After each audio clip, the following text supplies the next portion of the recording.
ও কলিৰ যুগত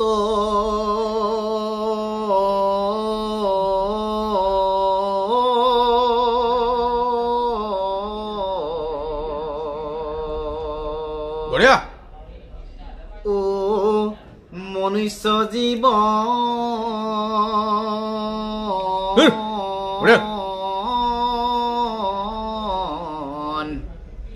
আয়ুস হৈছে অল্পমান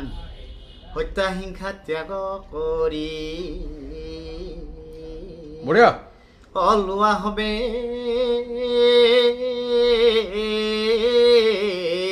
আমি সকলোৱে ঈশ্বৰৰ নাম প্ৰসংগ কৰিব লাগে আৰু ভক্তিভাৱে আমি কি কৰিব লাগে ভগৱানৰ ওচৰত আমি সদায় চিৰকৃতজ্ঞ হ'ব লাগে কিয় জানেনে